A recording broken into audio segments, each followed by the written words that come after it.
No, bueno, todo lo hacemos en el nombre del Padre, del Hijo, del Espíritu Santo. Amén.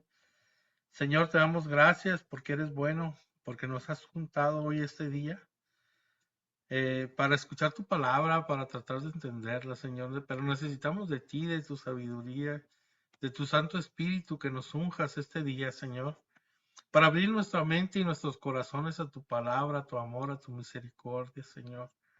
Mira lo necesitado que estamos de ti, de tu presencia, Señor. Ten misericordia de nosotros, Señor. Y inflámanos el corazón de tu amor, ese fuego, Señor, que necesitamos y que a veces vamos por la vida frío, Señor. Y ya no queremos ser así, Señor. Queremos tener un corazón lleno de fuego, lleno de tu amor, Señor, para poder amarnos a nosotros mismos y amar a los demás, Señor, y amarte a ti, Señor, y tener la fuerza que necesitamos para seguir tus instrucciones que nos has dejado en tu palabra, Señor. Entonces, primero hay que entender estas instrucciones, ¿verdad? Necesitamos la ayuda de tu Santo Espíritu y que la iglesia nos guíe también en la interpretación de las Sagradas Escrituras. Estamos abiertos a tu amor, a tu presencia, a tu poder, Señor, para que abriéndote nuestro corazón y nuestra mente a ti, tú puedas actuar en nosotros, Señor. Nosotros hoy queremos darte permiso para que actúes en nosotros, para que vengas a nosotros. Te abrimos la puerta de nuestros corazones para que vengas, Señor, para que nos limpies con tu presencia, con tu amor, para que nos purifiques con tu Santo Espíritu, Señor. Y pongas en nuestros corazones, Señor, el deseo de la santidad, el deseo de seguirte, el deseo de estar un día contigo para siempre, Señor, disfrutando de tu presencia, de tu amor, Señor.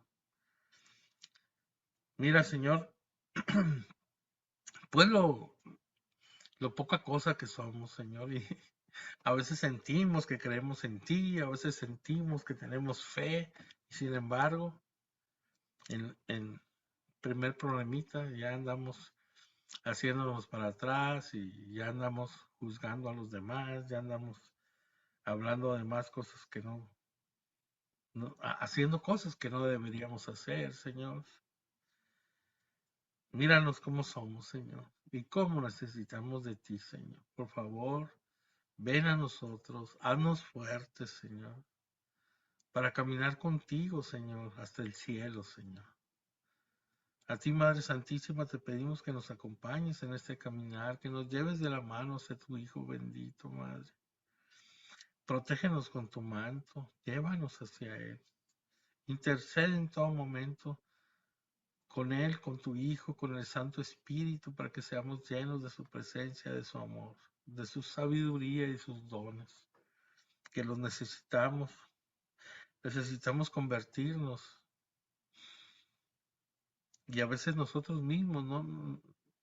Estamos como los israelitas cuando salieron de Egipto, queriendo salir de la esclavitud, pero al mismo tiempo volteándose atrás, extrañando todas las delicias del pecado, las delicias que tenían allá, cuando menos comían rábanos y cebollas, dice la palabra en Éxodo, y cuando en el desierto no tenían nada. Enséñanos a andar en este camino estrecho que eres tú, Señor, porque tú eres el único camino, la única verdad y eres la vida, Señor. Ven a traer vida a nosotros y sobre todo mucha sabiduría para distinguir cuál es tu camino, lo que tú quieres para nosotros. Danos mucho discernimiento, Señor, y mira nuestros corazones sinceros, Señor, que quieren amarte, pero somos muy limitados, Señor. Necesitamos de tu ayuda. Conviértenos, Señor, y nos convertiremos. Todo esto, Padre, pues te lo pedimos en el nombre de tu Hijo Jesús, orando en el poder del Espíritu Santo y por la intercesión de María Santísima, siempre Virgen. En el nombre del Padre, del Hijo, del Espíritu Santo. Amén.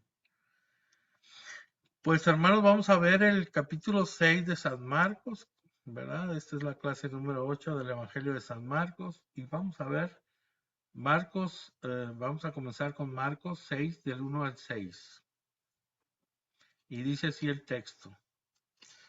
Salió de allí y vino a su patria y sus discípulos le siguen. Cuando llegó el sábado se puso a enseñar en la sinagoga. La multitud, al oírle, quedaba maravillada y decía, ¿de dónde le viene esto? ¿Y qué sabiduría es esta que le ha sido dada? ¿Y esos milagros hechos por sus manos? ¿No es este el carpintero, el hijo de María y hermano de Santiago, José, Judas y Simón? ¿Y no están sus hermanas aquí entre nosotros? Y se escandalizaban a causa de él. Jesús les dijo, un profeta solo en su patria, entre sus parientes y en su casa carece de prestigio. Y no podía hacer allí ningún milagro a excepción de unos pocos enfermos, a quienes curó imponiéndole las manos, y se maravilló de su falta de fe. Palabra de Dios. Pues aquí vemos este pasaje del Evangelio que acabamos de leer. Es narrado también en los otros dos evangelios sinópticos de San Mateo y San Lucas. Aquí se muestran pues que las maravillas y milagros que hemos venido viendo a Jesús, ¿no? Que viene realizando, ¿verdad? Que tiene oponentes pues hostiles, demonios, enfermedades. Aún la muerte no ha podido detener a Jesús, ¿no? Ahora son bloqueadas temporalmente, como podríamos decir, por un gran obstáculo que tenía Jesús ahí, que era la falta de fe de su pueblo. O sea, la gente no creía, pues no le pedía ayuda, ¿verdad? Ahora vemos a Jesús ir a Galilea, ¿no? Considerada su patria porque ahí creció Jesús. Pues cronológicamente hablando, es en los evangelios donde parece citada por primera vez hasta en una docena de ocasiones, ¿no? Su patria, Nazaret. Aunque en Lucas 1:26 lo llama ciudad y la describió suficiente grande, importante como para tener una sinagoga, como lo dice San Lucas 4:16. En realidad sería pues una aldea pobre que debió toda su importancia después de Jesús, posterior a Jesús. O sea, antes no era importante. El nombre de Nazareno dado a los cristianos en el siglo I era sin duda irónico y despectivo, en el sentido que el nombre de Jesús se acompañó con el título de Nazaret, un lugar oscuro en que nada lo favorecía. No era nada, era un pueblito, ni era una aldea, ¿no? Posiblemente durante el tiempo de Jesús era demasiado pequeño. En aquel tiempo calculan los historiadores que podía tener una población de unos 400 habitantes y un baño público, que era importante para propósitos cívicos y religiosos, ¿no? Hoy Nazaret es la ciudad más poblada del distrito norte de Israel, en los montes de la Baja Galilea, a 10 kilómetros al norte del monte Tabor y a 23 kilómetros del oeste del mar de Galilea. Actualmente es la ciudad con mayor población árabe de Israel, con una población calculada en unos 76.551 habitantes a finales del 2017, y un 60% de los cuales son musulmanes y el resto son de creencia cristiana, un 40%. El nombre griego de Nazaret aparece por primera vez en los evangelios en el texto de San Mateo, que dice: así se cumplió lo que fue dicho por los profetas, que había de ser llamado Nazareno. Y aquí el texto, bueno, nos dice que sus discípulos lo siguen, ¿no? Van con él a donde él va. Es significativo que nos haga notar que a Jesús lo siguen sus discípulos. O sea, esto nos implica que ser discípulo no solo implica aprender algo teórico, lo que enseñaba el maestro, sino seguir. Ese es el sentido de ir a donde él va, poner los pies en sus huellas, imitarle. O sea, no solo aprenden de su maestro, sino que hacen lo que él les dice. O sea, es leer la palabra de Dios, no nomás leerla y saberla, sino aplicarla en nuestra vida, ¿no? Aquí en Marcos 6:2 nos dice, cuando llegó el sábado se puso a enseñar en la sinagoga. Pues ya sabemos que el sábado era para los judíos día de obligatorio descanso, según marcaba la ley de Moisés. En el libro de Levítico 23:3 lo tenemos. Se destinaba para ir a la sinagoga a escuchar la palabra de Dios y orar solamente. Cualquier varón judío mayor de 13 años podía leer la Sagrada Escritura y comentarla. En el Evangelio según San Lucas se menciona que Jesús leyó y comentó un texto tomado del profeta Isaías. Nos lo dice Lucas 4:16-21. Dice el texto, la multitud al oírle quedaba maravillada.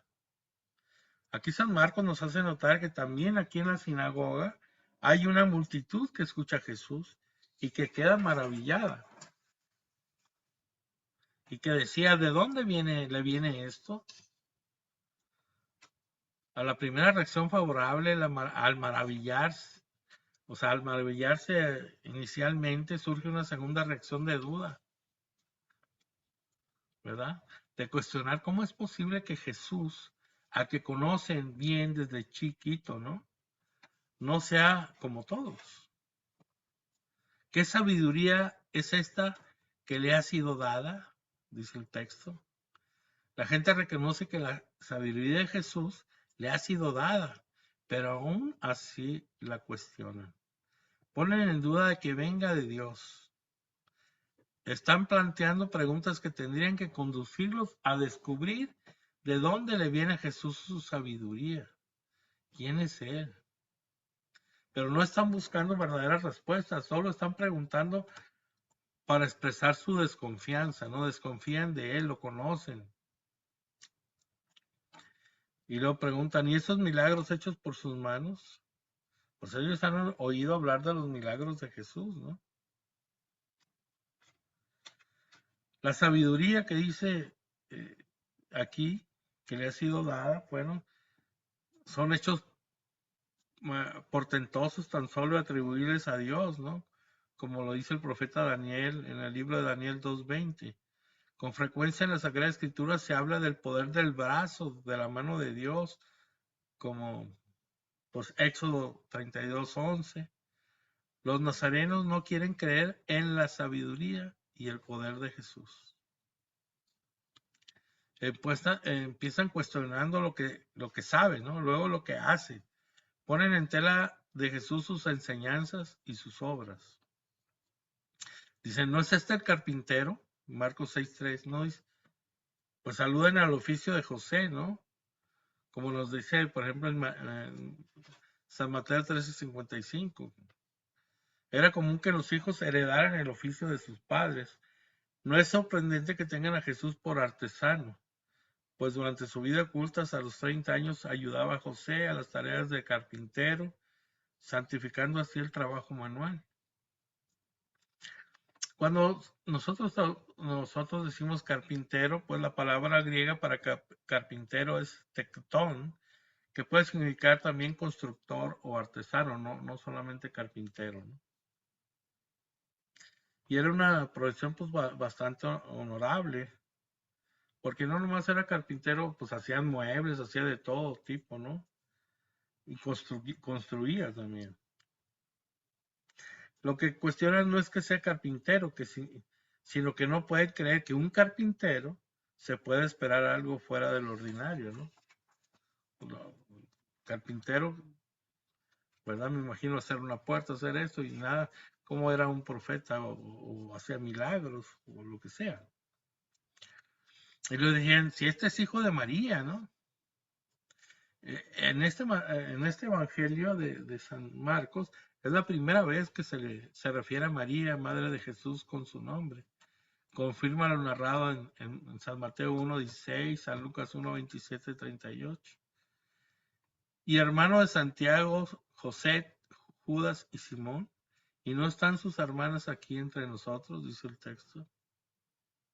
Pues ya sabemos que en hebreo y en arameo el término hermanos abarca también a primos, tíos y sobrinos. No hay la palabra, ¿verdad? En hebreo ni en arameo el que diga primos, no hay la palabra tíos, no hay la palabra sobrinos. Todos los de tíos y hermanos, y todos eran, o sea, eran hermanos, se llamaban hermanos. No hay la palabra, no había la palabra. Entonces, y lo podemos ver en el Antiguo Testamento, en Abraham con Lot, que Abraham era tío de Lot, y sin embargo decía mi hermano Abraham, mi hermano Lot. Y ahí así, por ejemplo, lo vemos en Génesis 12:5, o podemos comparar Génesis 12:5 con Génesis 13:8, ahí vemos esto. En Marcos 15:40 lo vemos después, el propio evangelista vuelve a mencionar a los nombres que aparecen aquí, pero deja claro que son hijos de otra María, distinta de la madre de Jesús, probablemente su prima. Y estos parientes, dice la escritura, y se escandalizaban a causa de él. En términos espirituales, hablar de escándalo no se refiere a hacer ruido, sino a algo que nos hace tropezar. En este caso no es Jesús, sino las ideas preconcebidas que tenían acerca de cómo debía de ser el Mesías, las que los hace escandalizarse. Aparte les daba pena que todo lo que andaba haciendo Jesús y todas las críticas que recibía, y como era un familiar suyo, se repartía para toda la familia.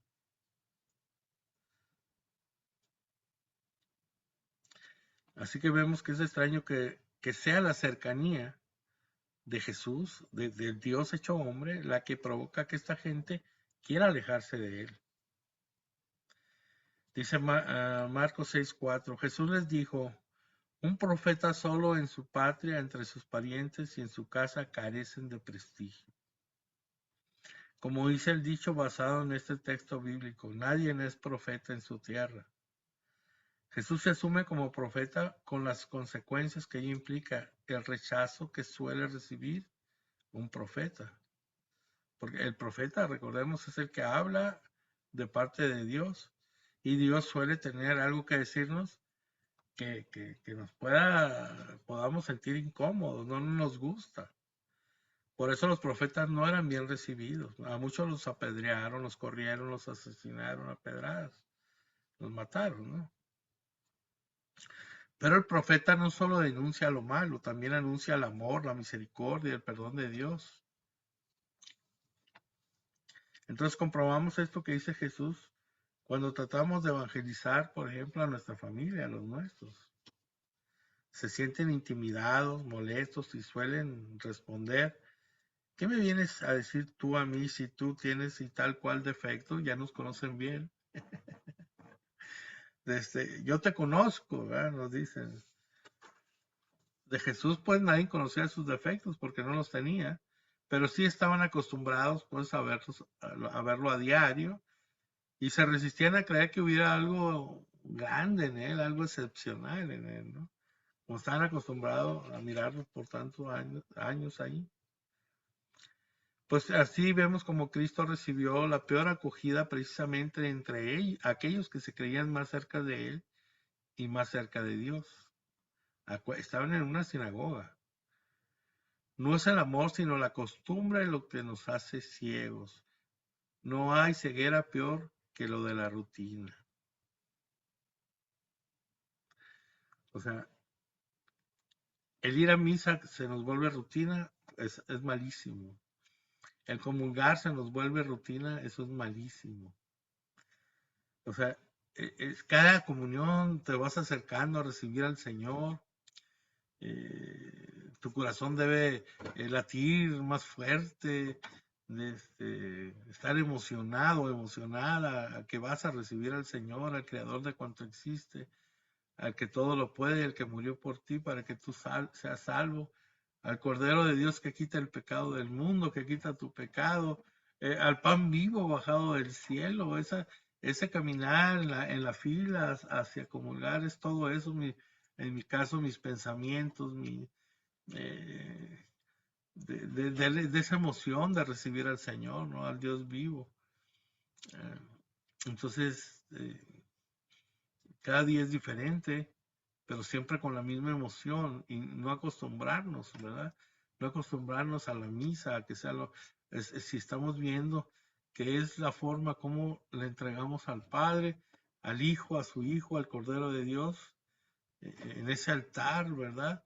Se lo vamos a entregar por nuestros pecados. Y todos somos pecadores, dice el más justo peca 7 veces al día, dice la palabra de Dios. Entonces, el sentir que vamos, se hace costumbre, inclusive para el mismo sacerdote que consagra todos los días, varias veces en misa, y que se le da costumbre, eso es malísimo, ¿verdad? El tener al Señor en las manos como un sacerdote todos los días y que se le haga costumbre es malísimo. El Padre Pío cada vez que daba misa hasta lloraba, hasta se estremecía porque tocaba con sus manos al Dios mismo, ¿no? Eso debemos sentir nosotros cada vez que nos acerquemos, ¿verdad? Cada vez que vamos a confesarnos y nos perdonan los pecados el Señor y por medio del sacerdote, pues sentirnos súper agradecidos con el Señor, porque volvemos a comenzar otra vez. Todas esas cosas no pueden ser costumbre, no ir a la iglesia por costumbre, sino por amor a Él, a Dios, ¿cómo se llama? Pues tener esa relación íntima con el Señor en cada acontecimiento, ¿verdad? Y yo les aseguro que nuestro espíritu se alegrará muchísimo si actuamos de esa manera. Pues hay que tener humildad y oído atento, porque nunca se sabe cuando un hermano, fíjense que nos hace una observación, una corrección, es un profeta que nos envía Dios. De repente nos dicen algo que estamos haciendo mal y nosotros en vez de escuchar, ya lo sacamos la defensa, ¿no? A tratar acontecimientos sin siquiera escuchar nada. Nos estamos defendiendo sin pensar. Marcos 6:5. Y no podía hacer allí ningún milagro, a excepción de unos pocos enfermos, a quienes curó imponiéndole las manos. O sea, no es que Jesús no hubiera podido o hubiera perdido la capacidad de hacer milagros. siendo Dios puede hacer lo que quiera, es todopoderoso. Pero hay que recordar que para realizar milagros Él tomaba muy en serio la fe de la gente, ¿verdad? Y ¿cómo les diré? O sea, uno que no cree no se acerca, uno que no cree no pide, ¿me entienden? O sea, uno está enfermo y no pide la salud, entonces, ¿por qué? Porque no cree en Dios. No que Jesús pueda hacerlo, entonces ellos no lo hacían. En otros lados les ponían las camillas así por donde pasaba para que se sanara la gente, hasta con la sombra o con la orla, ¿verdad? Y sin embargo, esa gente no hacía nada, o sea, no creía, por eso no se hizo los milagros. Pues en medio de un pueblo incrédulo hay todavía algunas personas que tienen fe en Jesús, se atreven a poner en Él su esperanza y no quedan defraudados, porque Jesús nunca nos defrauda, ¿no? Dice Marcos 6:6, y se maravilló de su falta de fe.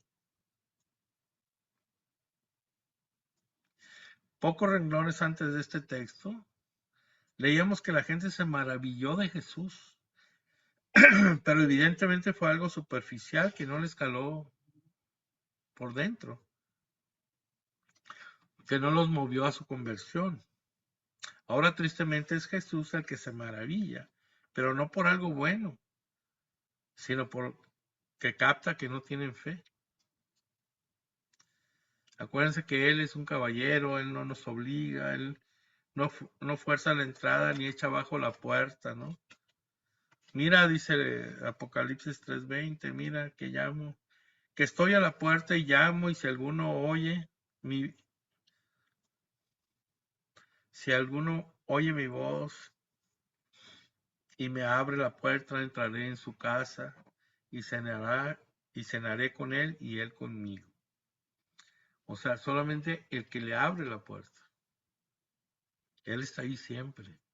En todos los momentos de nuestra vida está ahí esperando que le abramos la puerta de nuestra vida, de nuestro corazón, para entrar con nosotros. Y yo por eso le digo, entra, Señor, y quédate con nosotros para siempre. Claro que si no le abrimos la puerta, no significa que Él se desatienda de nosotros, ¿no? Él no deja de tocar a ver si le abren, pero el punto es que si no le abren, no entra. Así sencillo. Tal vez nos podemos enojar contra los nazarenos, pero nosotros actuamos igual, ¿no? Dios está a nuestro lado en cada uno de nuestros hermanos. Es el pobre que vemos todos los días, el pariente con el que convivimos, el compañero de trabajo, la persona que hace algún trabajo humilde. Pero como nos topamos con él a diario, no somos capaces de reconocerlo. O sea, no somos capaces de ver a Jesús en el hermano.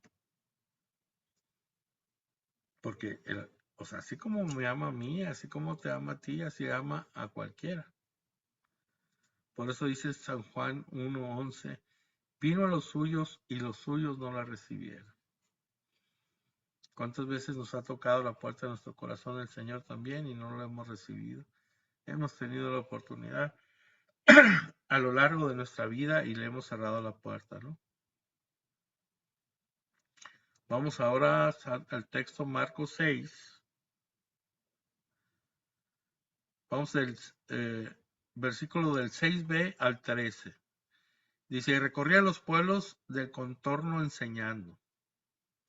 Y llama a los 12 y comenzó a enviarlos de dos en dos, dándoles el poder sobre los espíritus inmundos. Les ordenó que nada tomaran para el camino, fuera de un bastón, ni pan, ni alforja, ni dinero. En algunas Biblias dice calderilla en la faja, sino calzados con sandalias y no vistan dos túnicas. Y les dijo, cuando entren a una casa, quédense en ella hasta marchar de allí. Si algún lugar no les recibe y no le escuchan, márchense de allí sacudiendo el polvo de las plantas de sus pies en testimonio contra ellos. Y yéndose de ahí, predicaron que se convirtieran, expulsaban a muchos demonios y ungían con aceite a muchos enfermos y los curaban. Palabra de Dios. Pues aquí vemos cómo dice, recorría los pueblos del contorno enseñando. Pues Jesús da mucha importancia a enseñar, ¿no? A la gente todo lo relativo con el reino de Dios. Por eso es la importancia de la evangelización, porque el Señor quiere llegar a toda la gente y nos usa también a nosotros para poder hacerlo, para poder llevar ese mensaje del reino de Dios. Aquí dice que llama a los 12, se refiere a los 12 que a él ha instituido como discípulos suyos, que son Pedro, Santiago, Juan, Andrés, Felipe, Bartolomé o Natanael, Mateo, Tomás, Santiago, el de Alfeo, Tadeo, Simón el cananeo y Judas Iscariote. Como toda esta lista la vemos en Marcos 3, 16 al 19.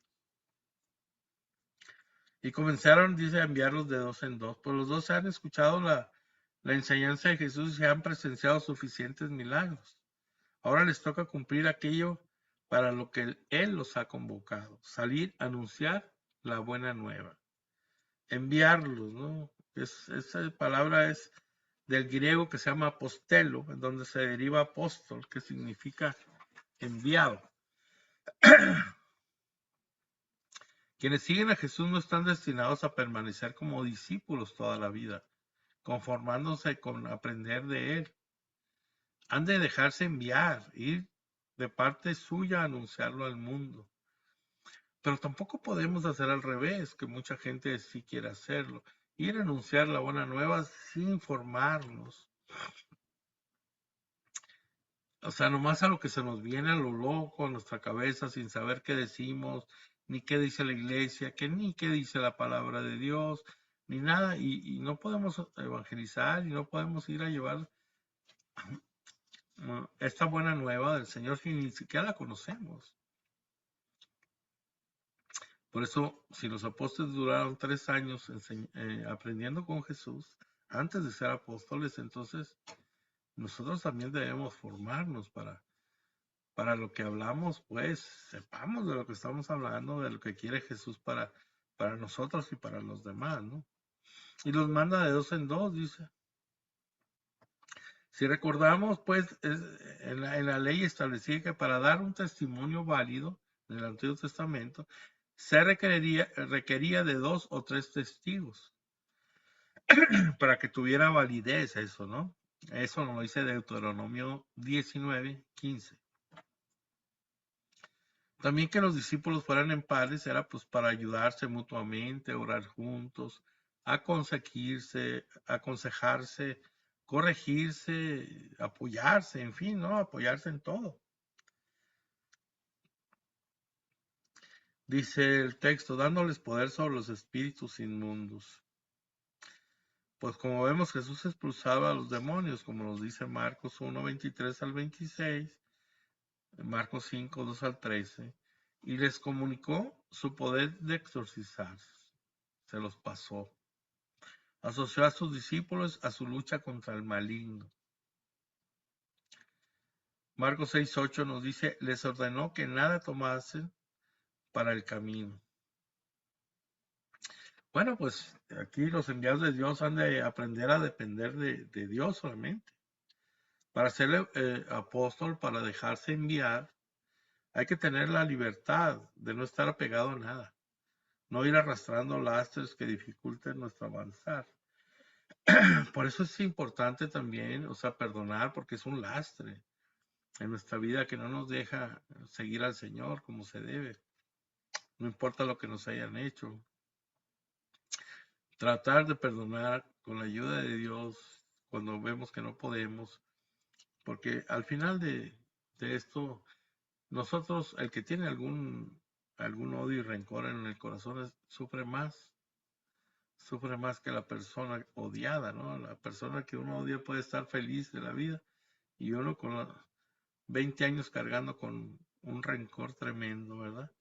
Pero independientemente de eso, para poder ser apóstoles, para poder llevar la palabra de Dios, para podernos manejar el Espíritu Santo en nosotros, según la voluntad de Dios, no la de nosotros, tenemos que estar libres de cualquier cosa de esas, de odio, rencor, estar libres de si nos metimos en hechicería, brujería, todas esas cosas, ¿no? Dice aquí el texto que nomás llevaran que fuera un bastón, ¿no? Les permite Jesús llevar un bastón, no solo como ayuda para que deben recorrer caminos muy difíciles, sino porque en la Sagrada Escritura el bastón representaba la autoridad dada por Dios, como el callado que le dio Dios a Moisés, por ejemplo, en Éxodo 4:17. Era signo de autoridad y lo seguimos viendo hoy en los obispos que traen su callado también, el Papa, ¿no? Dice que no lleven pan, dependerá de su alimento, de lo que la gente les dé, de lo que les quieran dar. Ellos dependen de lo que la gente quiera contribuirles, ¿no? Dice, no lleven ni alforja ni dinero en la faja. O casi muchas Biblias dicen calderilla. La alforja era una especie de saco en la que se podían guardar provisiones, pero Jesús no se las permite llevar, ¿no? Ni acepta que otros, o sea, que otros se las den, o sea, ellos a la hora de comer le tiene que dar a alguien de comer, ¿verdad? O sea, no pueden llevar nada, solamente Dios se va a encargar de todo lo que les hace falta. En las Biblias, no sé si la de ustedes, si diga alguna calderilla, en alguna Biblia de ustedes. Esta es una, ¿no? Sí, tengo la de Biblia de Jerusalén y sí dice calderilla. Bueno, esta es una traducción española de que se usa esta palabra como en los años 1100, algo así, pero lo que quiere decir que es conjunto de monedas de escaso valor. O sea, no pueden llevar nada de dinero, ni monedas de la más baja, ¿me entiendes? Pero eso es lo que quiere decir la palabra. Digo, para que sepan, ¿no? Porque para que darnos cuenta de qué estamos hablando. Ya ven que Hay muchas palabras que de repente que no sabemos y las saltamos. Dice, si no calzados con sandalias y no vistan 2 túnicas. Solo debían llevarlo puesto, lo mínimo indispensable. El no llevar nada, pues puede tener un doble propósito. Por una parte, ir en total dependencia de la divina providencia, no atendidos a sus propios medios, ¿no? Y por otra parte, tener que aceptar ayuda de la gente que le iban a predicar. En ese modo no solo llegaban a dar, sino también a recibir. También afecta en el orgullo, el que te den. Cuando le dan a uno, de repente uno, ¿cómo? Es un orgulloso, entonces es para bajar el orgullo, ¿no? Y que estás que depende solamente de Dios y ya. Y ver que la persona que te está dando algo es el Dios que te está dando algo por medio de esa persona, ¿me entiendes? Entonces es difícil cuando uno es orgulloso. A mí me han dado o me siguen dando a veces alguna ayuda de algo y yo nunca aceptaba durante muchos años nada, ¿no? Entonces, en una ya me acuerdo que era una Navidad y un amigo que sigue siendo mi amigo llegó y me dijo, toma, me dijo, para Navidad y eran $200, fíjate. Y yo pues nunca aceptaba nada, no, nada. Y le dije, no, ¿cómo crees? Pero ya, o sea, yo llegaba a un punto de hasta, como que me enojaba porque me ofrecían algo, ¿no? Entonces, ya era más el orgullo y todas esas cosas. Y cuando ya le iba a decir así más cosas, siento sí que el Señor me dice, o sea, ¿qué te pasa? O sea, yo te estoy dando esto.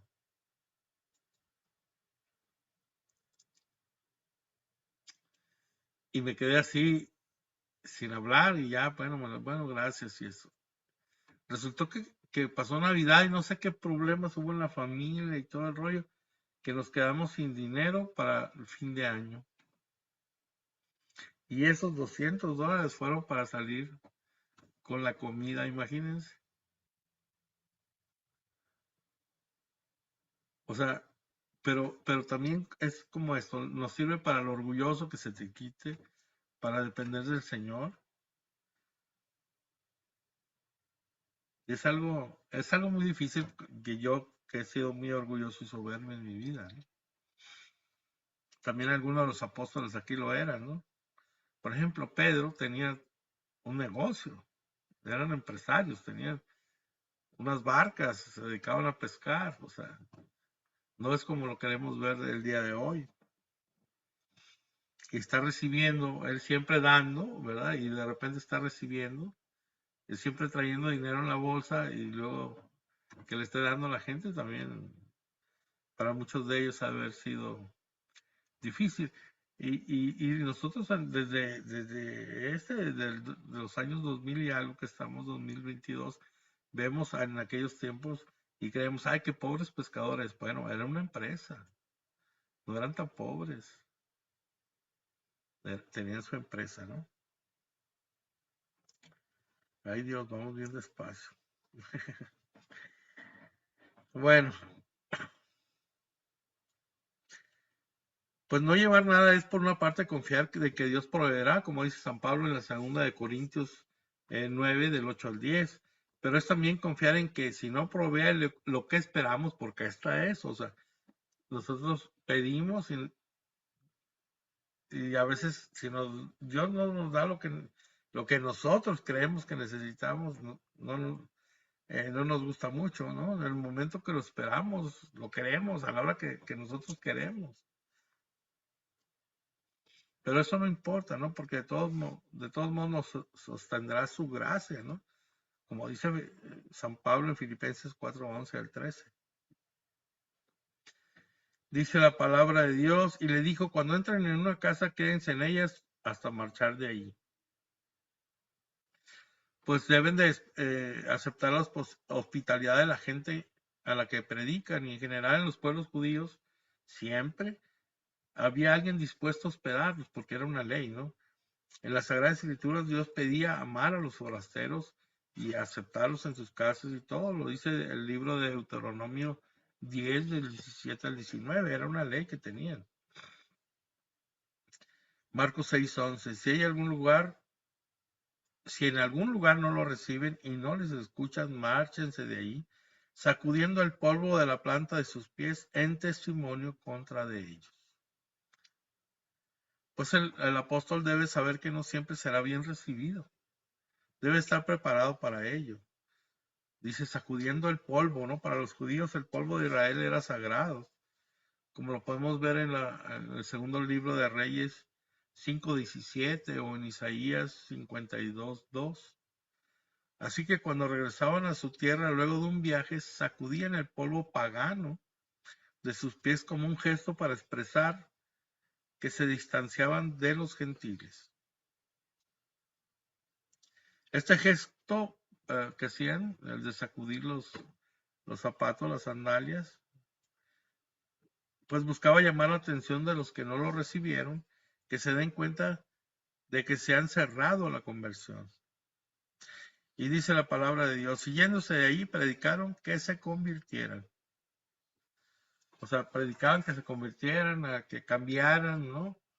A que la gente se volviese a Dios. Es lo mismo que predicaba Jesús, como lo vimos en Marcos 1 del 14-15. Dice el texto, Marcos 6:13, expulsaban a muchos demonios. Pues con el poder que les dio Jesús lograron exorcizar a muchos, ¿no? Y ungían con aceite, dice, a muchos enfermos y los curaban. También Jesús les otorgó el poder de sanar a los enfermos y era común emplear el aceite en curar, ¿no? Pidiéndole a Dios por el enfermo, como lo podemos ver en Isaías 1:6. El aceite, el óleo, se usaba en primer lugar para reanimar las fuerzas físicas del enfermo. También hoy se emplea en la santa unción de los enfermos, que no es como suele creerse solo para los moribundos, sino como explica Santiago, un sacramento para confortar a los enfermos graves, incluso devolviéndoles la salud y para poder perdonar los pecados si los hubiera. Lo dice Santiago 5:14. O bien, alguien de avanzada edad. Como todo esto lo dice el Catecismo de la Iglesia Católica, numeral 15:11. Los discípulos lograron grandes resultados por la gracia de Dios y por su propio testimonio. Porque al no llevar nada y confiar absolutamente en la providencia divina, demostraban que predicaban porque estaban convencidos de lo que decían, no por interés a obtener pagos o ganancias, ¿no? Nos vamos al texto de Marcos 6 del 14 al 29 y dice así. Se enteró el rey Herodes, pues su nombre se había hecho célebre. Algunos decían, Juan el Bautista ha resucitado entre los muertos y por eso actúan en él fuerzas milagrosas.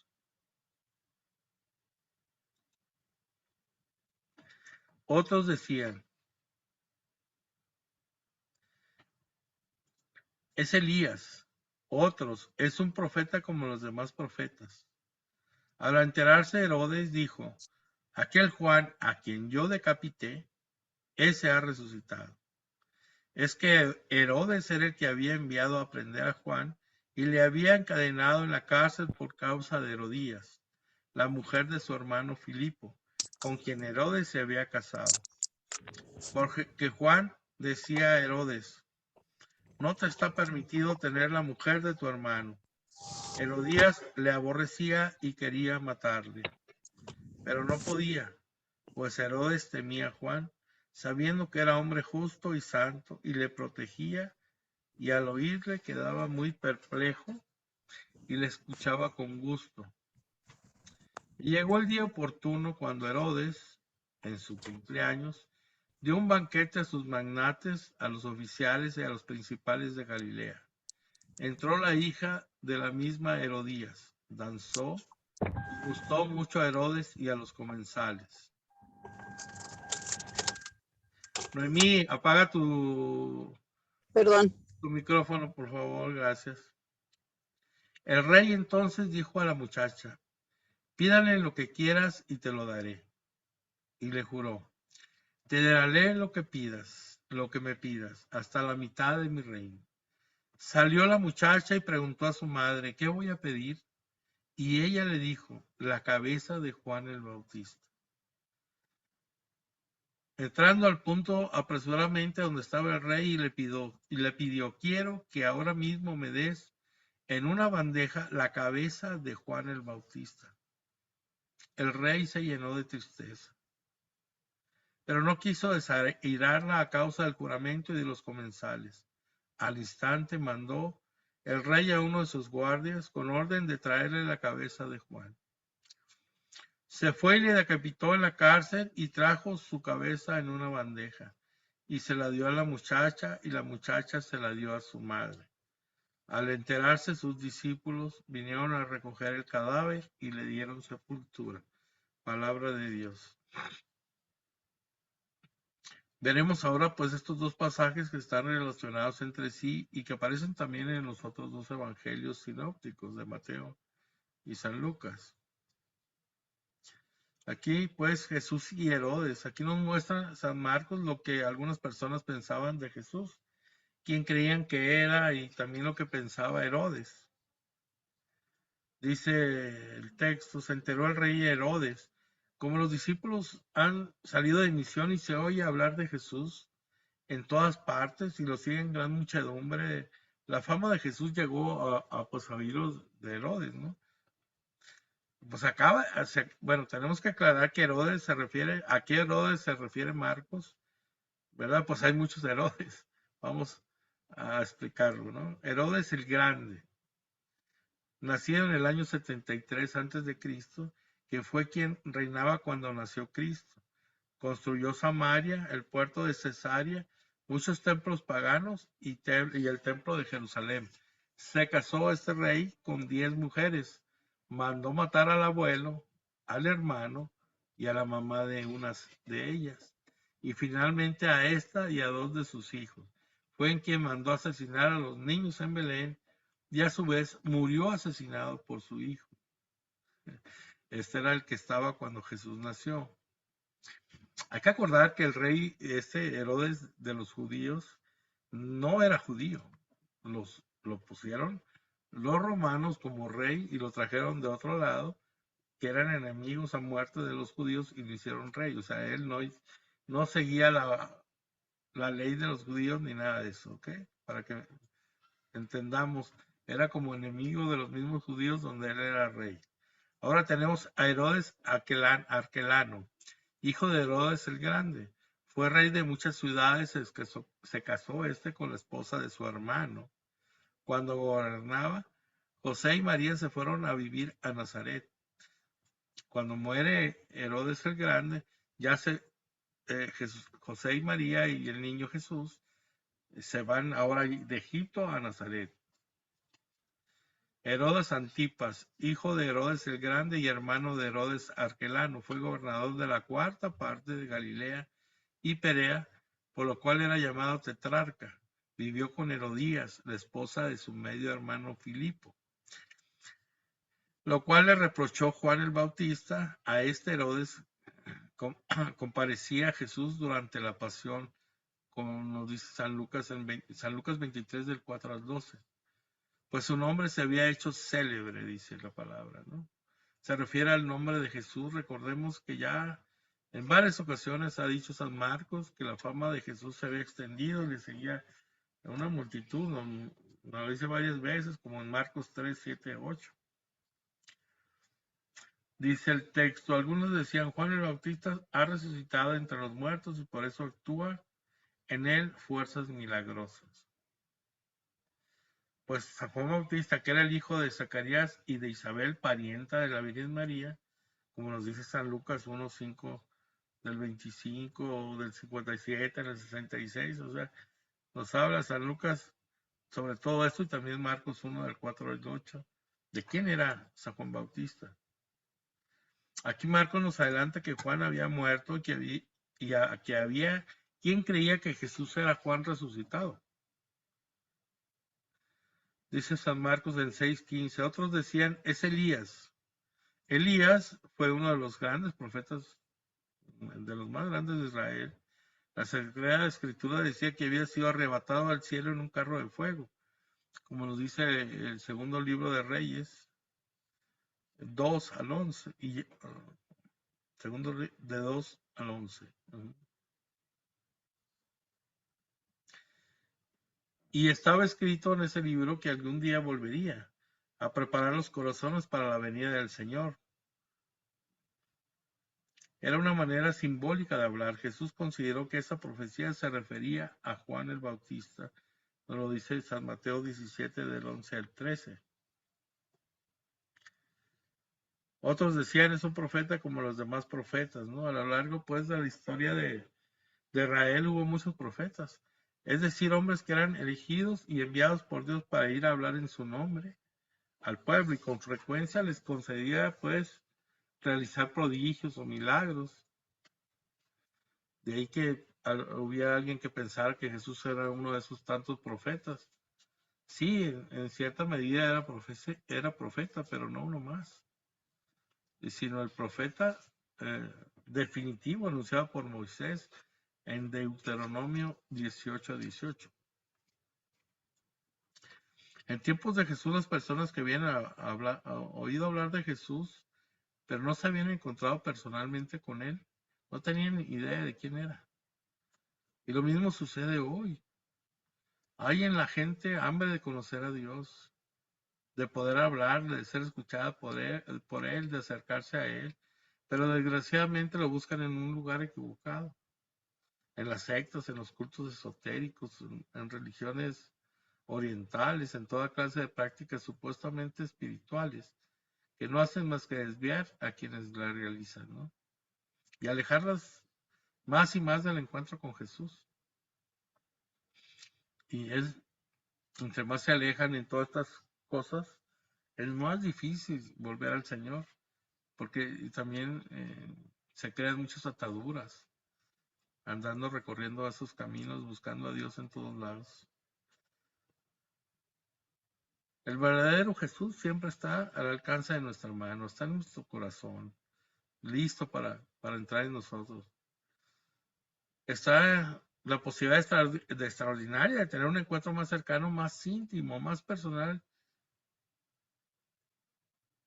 con Él, es cuando vamos a misa. Ahí nos abraza, nos perdona, nos da su palabra y se nos entrega Él mismo en alimento. No hay nada más cercano que eso. Poder comulgar a Dios mismo. O sea, la importancia de la misa no es para que tú, ay, qué aburrida, que no, porque no se aplaude, porque no. No, es que la misa no es eso. La liturgia de la misa es darle gracias. La Eucaristía significa acción de gracias. Darle gracias a Dios por su Hijo y le ofrecemos a su Hijo por nuestros pecados cada vez que vamos a misa. Eso es la importancia. Tenemos cosas de aplaudir y de cantar y de orar en otros ministerios dentro de la iglesia, ¿verdad? Como el grupo de oración de los viernes y así, algunas cosas que se puede hacer diferente, pero la liturgia de la misa es para eso, ¿verdad? Para darle gracias a Dios porque nos dio a ese Cordero de Dios, a ese pan vivo bajado del cielo, que eso lo podemos ofrecer al Padre por nuestros pecados, en ese sacrificio incruento que es la misa, ¿no? Dice el texto, al enterarse Herodes dijo, aquel Juan a quien yo decapité, este ha resucitado. Bueno, imagínense a Herodes el miedo que le daría estar hablando de esto, el que yo maté ha resucitado, ¿no? Haber dicho esta frase temblando. Porque debe de ser aterrador pensar que alguien que mandó matar regresó de la tumba, tal vez para vengarse. Era la mala conciencia la que atormentaba a Herodes. Por eso veía en Jesucristo el Bautista, a quien había matado. Aquí en la muerte de Juan Bautista, pues nos la narra Marcos. O sea, él nos narra lo que le pasó a San Juan Bautista y por qué Herodes lo mandó matar. Dice el texto, es que Herodes era el que había enviado a prender a Juan y le había encadenado en la cárcel por causa de Herodías, la mujer de su hermano Filipo, con quien Herodes se había casado. Porque Juan decía a Herodes, no te está permitido tener mujer de tu hermano. Pues la ley prohibía que un hombre se casara con su cuñada, esposa de su hermano. En Levítico 20:21 lo podemos encontrar.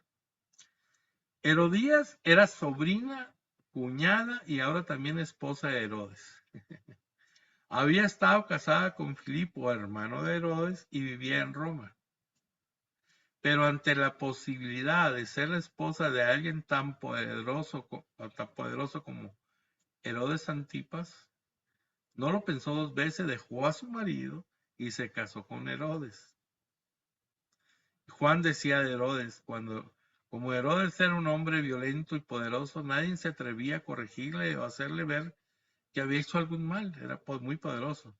Juan era el único que se atrevía a echarle en cara a Herodes el pecado que había cometido.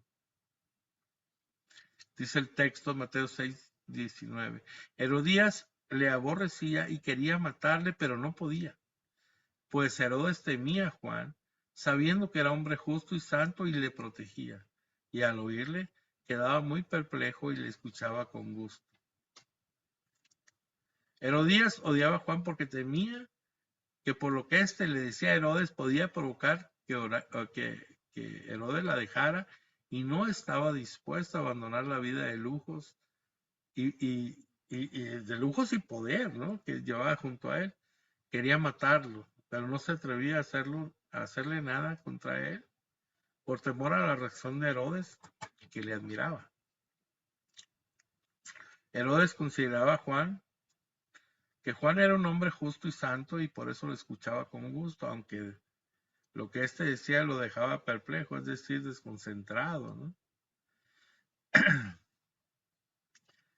Marcos 6:21 nos dice así, y llegó el día oportuno cuando Herodes en su cumpleaños dio un banquete a sus magnates, a los oficiales y a los principales de Galilea. Pues eran muy famosos los banquetes que ofrecía Herodes por la abundancia de comida y sobre todo la bebida. Así que es de suponer que él y muchos, si no es que todos los invitados, pues se emborrachaban. Y dice el texto, y entró la hija de la misma Herodías, danzó y gustó mucho a Herodes y a los comensales. En este tipo de banquetes, a los que solían acudir solo hombres, ¿verdad? Solo hombres iban. Se contrataban prostitutas para que bailaran. Herodías degradó a su propia hija al ponerla a bailar. El rey entonces, dice el texto, dijo a la muchacha, pídame lo que quieras y te lo daré. Y le juró, te daré lo que me pidas hasta la mitad de mi reino. Es la clásica actitud, ¿no?, de una persona borracha que está bajo la influencia del alcohol, se pone a hacer promesas o juramentos muy apasionadamente, pero no mide las consecuencias de lo que dice. En primer lugar, no era rey. Le decían rey, pero, o sea, ¿de qué era dueño si Roma lo tenía todo? Así que no podía prometerle una parte de su reino, pues un reino que no tenía, que era de Roma. Y en segundo lugar, él no se mandaba solo, tenía que entregar cuentas a Roma, que jamás hubiera permitido que entregara a otras manos los 4 territorios que le habían sido asignados, ¿verdad? Dice el texto Marcos 6:24. Salió la muchacha y preguntó a su madre, ¿qué voy a pedir? Y ella le dijo, la cabeza de Juan el Bautista. La hija de Herodías salió porque su madre con las mujeres de los invitados estaban en otro salón, y tuvo la astucia de pensar qué debía preguntar a su madre. O sea, de pensar que debía preguntar a su madre qué debía pedir para aprovecharse de la promesa de Herodes. Y Herodías, que tenía siempre en mente buscar un modo de mandar a matar a Juan Bautista, aprovechó la oportunidad. Marcos 6:25. Entrando al punto apresuradamente donde estaba el rey, le pidió, quiero que ahora mismo me des en una bandeja la cabeza de Juan el Bautista,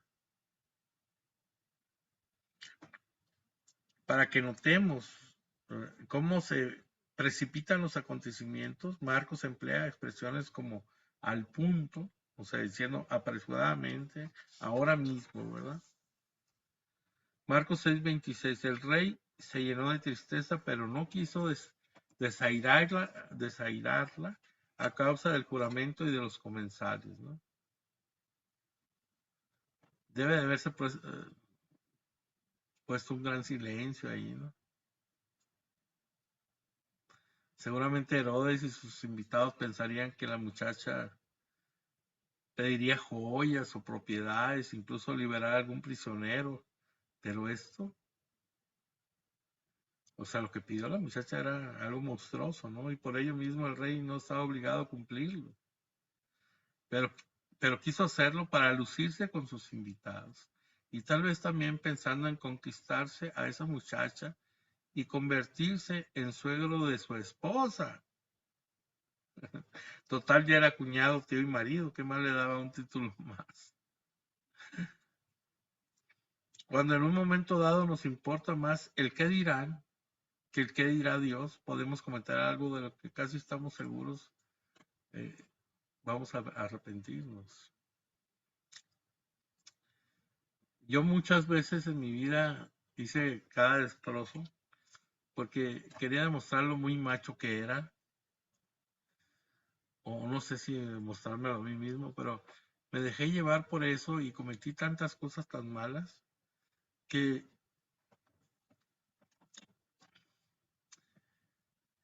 no lo puedo creer, no lo puedo creer lo que hice en mi vida,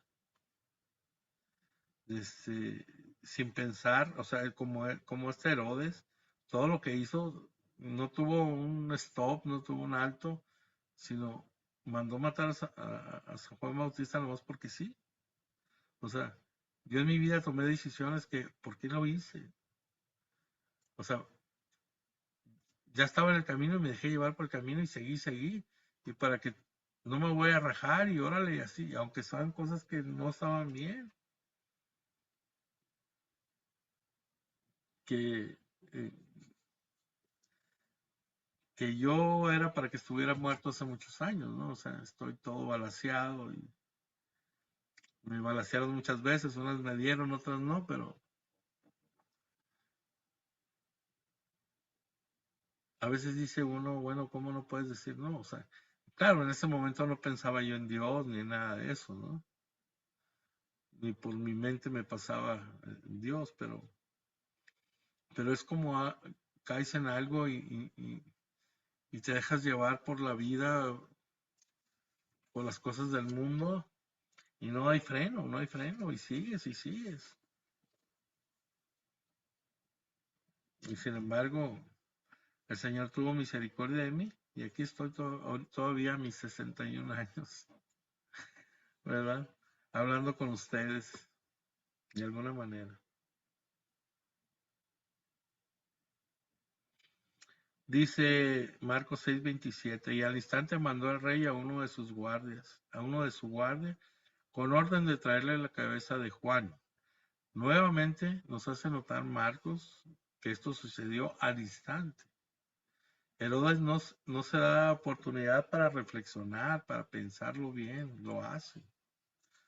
Se fue y dice el texto, se fue y le decapitó en la cárcel. Y trajo su cabeza en una bandeja y se la dio a la muchacha y la muchacha se la dio a su madre.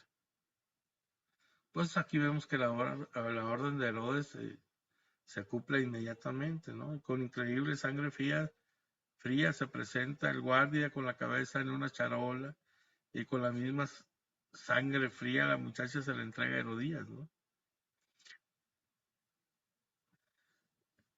No hay que olvidar que el punto de vista del mundo suele ser al revés del punto de vista de Dios. Juan no fracasó en su misión. Cumplió hasta el último momento su misión de profeta. Anunció la llegada del Mesías y denunció lo que estaba mal con Herodías. En verdad que es verdad, o sea, fue decapitado, pero su muerte no fue su final. Fue la puerta para entrar a la eternidad, a esperar la recompensa por su fidelidad al Señor.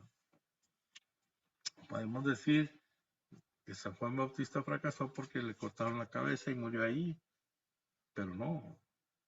Dios tiene otros planes y los planes se cumplen, como también si vemos la muerte de Jesús en la cruz, entonces decimos, bueno, mira dónde terminó Jesús, pero es la única forma de rescatarnos a nosotros. Entonces, la forma de ver Dios las cosas son diferentes a como las vemos nosotros, ¿no?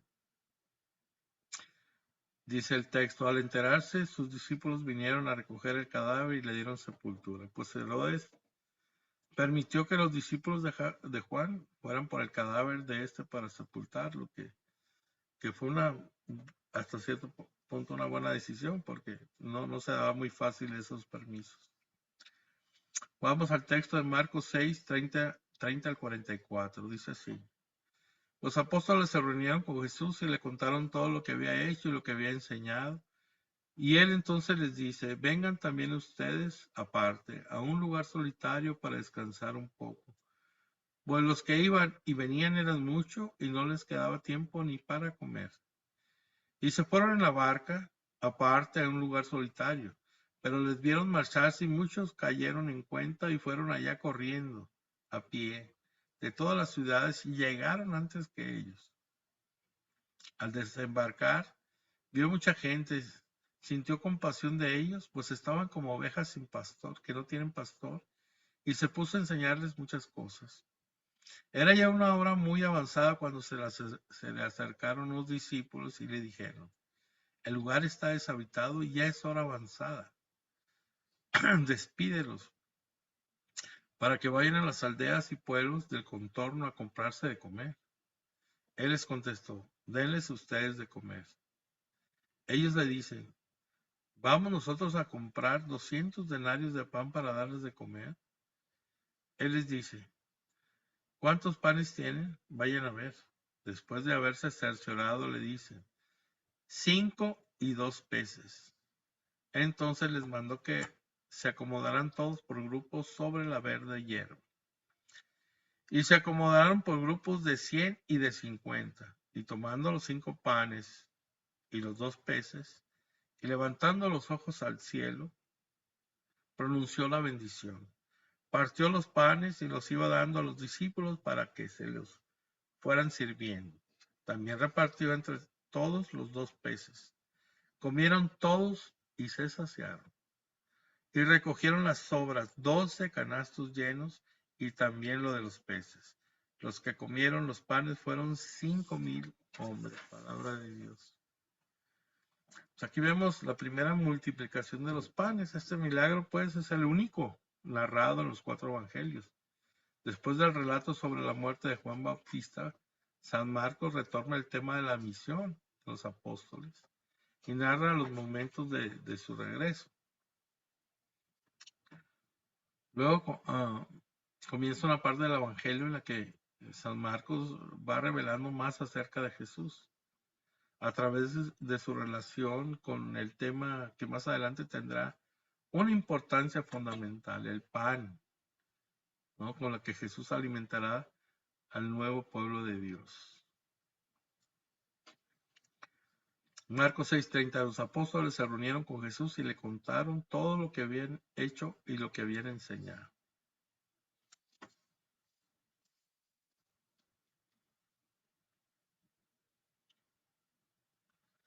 Aquí tenemos algo que no me está cuadrando.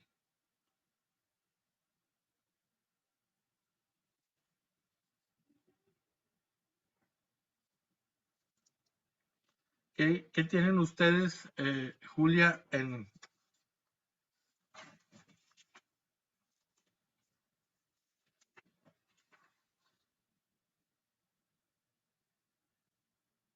Ok. ¿En dónde, Martín? Oh, está bien, está bien, está bien. Oh, Estoy siguiendo el texto, pues, para irlo así. Dice, los apóstoles oh, se reunieron con Jesús y le contaron todo lo que había hecho y lo que había enseñado. Ahora los discípulos, pues, ya son apóstoles, es decir, son enviados. Regresan de la misión a lo que les envió Jesús, ¿verdad? Como nos dice Marcos 6, del 7 al 13. Es la primera vez que han salido a predicar en su nombre y seguramente tienen muchísimas anécdotas de contarle, ¿no? De la gente a la que les anunciaron la buena nueva, de los enfermos que curaron, de los demonios que expulsaron, ¿no? En nombre de Jesús, y quien también tienen dudas o preguntas que querían decirle al Señor, como muchos de nosotros, ¿no? Y anhelaban tener un tiempo a solas con Él para conversar a su gusto, sin interrupciones. Ojalá nosotros tuviéramos también esa ansia, ¿no? De platicarle a Jesús todo lo que hacemos en el día, ¿no? De poner nuestra jornada en sus manos, con nuestros éxitos, con nuestros fracasos. Pues más bien no como para informarle, como si él no lo supiera, sino porque cuando le platicamos todo como un amigo, vamos entablando con él una relación personal de amistad, de cercanía, y dejamos que él ilumine nuestra vida, ¿no? Es esa intimidad con el Señor de sabernos siempre escuchados y estar también atentos a lo que Él pueda decirnos en nuestra vida. Dice el texto Marcos 6:31. Él entonces les dice, vengan también ustedes aparte a un lugar solitario para descansar un poco, pues los que iban y venían eran muchos y no les quedaba tiempo ni para comer. Jesús comprende la necesidad de los apóstoles de estar a solas con Él y los invita a irse a otro sitio. No todo debe ser actividad, porque entonces el discípulo termina agotado, ¿verdad? Se le acaba la energía, debe cargar baterías, como se dice. Y uno lo carga en ese contacto con Jesús, en su cercanía con Él, en ir al Santísimo, en recibirlo en la Eucaristía, ¿no? En la oración personal. Dice aquí la palabra de Dios, lo que iban y venían eran muchos. Pues Marcos ha estado mencionando como cada vez con que son mayores las multitudes que siguen a Jesús. Esto no era algo que no nos dice cuánta gente había, no nos dice, ¿no? Pero al último sí nos dice. Y como toda esta gente no le daba respiro, Jesús no le daba chance ni de comer, no tenía tiempo ni para comer. Entonces, aquí San Marcos 6:32 nos dice, y se fueron en la barca aparte a un lugar solitario. O sea, se suben a la barca, se van, o sea, por la ribera del lago, ¿verdad? Pero le están viendo los otros, o sea, y captan para dónde van y se van corriendo la gente, o sea, por tierra, ¿verdad? Así cuando ellos se van al lugar solitario, dice Jesús y los apóstoles, pues logran irse de allí, escabullirse del gentío, subir a una barca e irse a donde no hay nadie y que nadie que los interrumpa, sobre todo, ¿no? Entonces, imagínense los apóstoles, era una delicia poder encontrar tiempo para quedarse en silencio con Dios, en oración ante el Señor. Pero no hay que siempre quedarse en esa relación vertical con Dios, ¿no? Dios, yo, esto, pero sin ver a los hermanos, porque tenemos que verlos también, como pasó aquí, ¿no? A veces esos se presentan con necesidades ante uno y no puede dejarlos uno solos, ¿no? A veces ellos querían estar solos, pero fue un momento importuno, ¿verdad? Para los demás, para ellos, que llegaran los demás. Así como también nosotros tenemos amigos, conocidos, hermanos en Cristo, que están necesitados y nosotros tenemos algo que hacer, pero debemos estar abiertos a ellos, a poder ayudar, así como en esta ocasión Jesús, ¿no? Hay que estar nosotros también dispuestos a atender a nuestros hermanos con todo el amor, con toda la caridad. Como dice aquí Marcos 6:33, pero los vieron marcharse y muchos cayeron en cuenta, o sea, cayeron en cuenta a dónde iban y fueron allá corriendo a pie de todas las ciudades y llegaron antes que ellos. La gente va corriendo, ¿no? Tienen ansia de encontrarse con Jesús. Nosotros también tenemos la posibilidad de encontrarnos con Él, ¿no? Todos los días, a todas horas. El Señor nos aparece presente en la Eucaristía, durante la consagración en misa. Sucede lo extraordinario y maravilloso que puede suceder en este mundo, ¿no? Dios se hace presente durante la consagración. Increíble, grandioso, maravilloso. Y dice el texto, y al desembarcar vio mucha gente, sintió compasión de ellos, pues estaban como ovejas que no tienen pastor. Habían ellos pensado que iban a estar solos, pero oh sorpresa, ¿no? Otra vez una multitud los estaba esperando. Sintió compasión de ellos. No se molestó, no se frustró, que me quitan el tiempo, no me dejan estar solo. No, no, no, al contrario, miró a cada una de esas personas que estaban ahí de pie, aguardando por él, y vio en sus miradas su necesidad, su anhelo de encontrarse con él, de escucharlo, de pedirle algo, y se compadeció. Compadeció no es sentir lástima, sino padecer con la otra persona, es decir, hacer propios sus sufrimientos, sentirlos en su propia carne, acompañarle al que sufre en el dolor.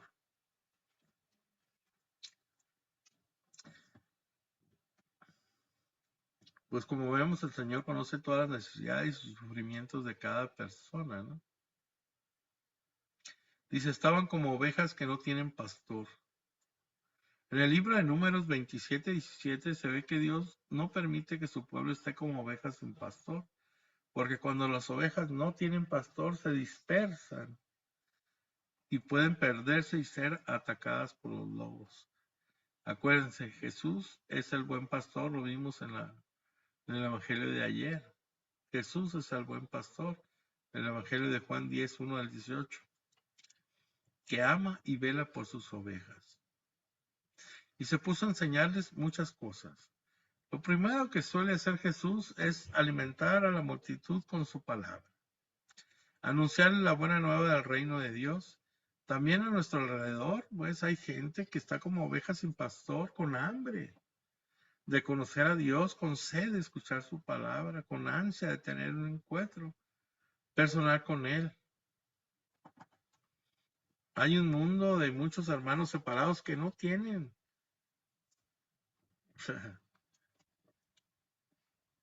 a nadie que les explique las enseñanzas de la Iglesia Católica, que les explique el catecismo, que los animen a acompañarlos a misa. Hay muchos de ellos que no saben nada de la Biblia, y se lo digo porque me ha tocado orar por varios hermanos separados que no saben nada. Entonces, hay que tener misericordia de ellos, hay que enseñarles, que enseña la iglesia, y sobre todo contarles el testimonio de lo que uno ha vivido en su vida con el Señor y lo que el Señor ha hecho en uno, ¿verdad? Como discípulos del Señor, nosotros estamos llamados a enseñar, ¿no? A otros hermanos, ¿verdad? No solo con obras de nosotros, sino con palabras también. Dice Marcos 6:35, y era una hora muy avanzada cuando se le acercaron sus discípulos y le dijeron, el lugar está deshabitado y es hora avanzada. Despídelos para que vayan a las aldeas y pueblos del contorno a comprarse de comer.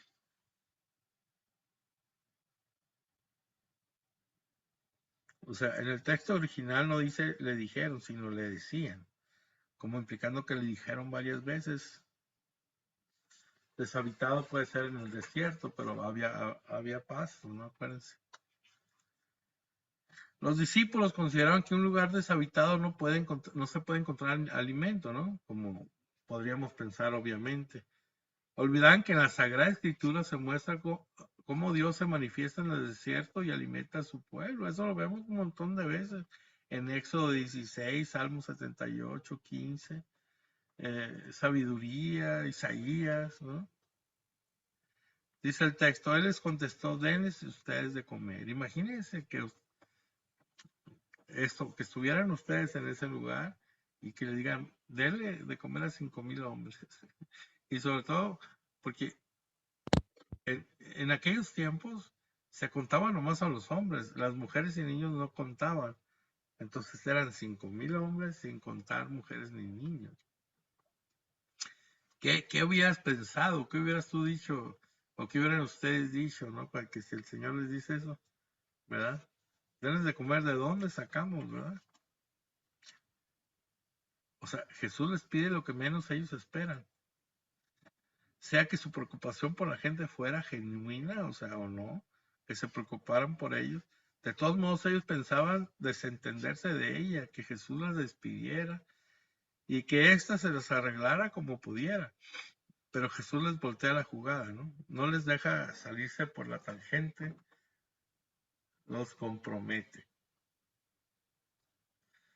Los apóstoles acaban de regresar de una misión, han predicado, han curado enfermos, expulsado demonios, vienen cansados, hambrientos, con ganas de estar a solas con Jesús. Probablemente siente que no merece, no, que se merecen ese descansito, ¿no? Que se han ganado ese merecido descanso y disfrutar de un rato en paz con su maestro.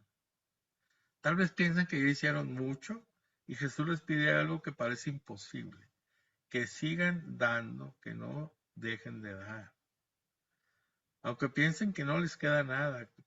Cuando creemos que ya no nos queda amor, paciencia, capacidad de perdonar, Jesús nos pide que amemos, que seamos pacientes, que perdonemos. Con Él no podemos dormirnos en nuestros laureles, ¿no? Y creer que ya hicimos lo suficiente, ya soy muy bueno, siempre nos va a pedir más el Señor, que demos más, porque Él quiere que nos demos como Él se da, ¿verdad? Como Él se dio en la cruz, como Él se da en la Eucaristía siempre, ¿no? Le dicen ellos, vamos a nosotros a comprar 200 denarios para darles de comer. Menciona la cantidad de dinero que tendrían que gastar, aquí expresa que los apóstoles les parece imposible cumplir lo que les está pidiendo Jesús, ¿no? Es una respuesta como a la defensiva, que suele surgir cuando sentimos que el Señor nos pide que hagamos algo que no deseamos o no creemos poder hacer. Por ejemplo, ayudar a alguien. Le respondemos, ¿y yo? ¿Por qué? ¿A mí qué? ¿Yo qué tengo que intervenir? Tú eres Dios.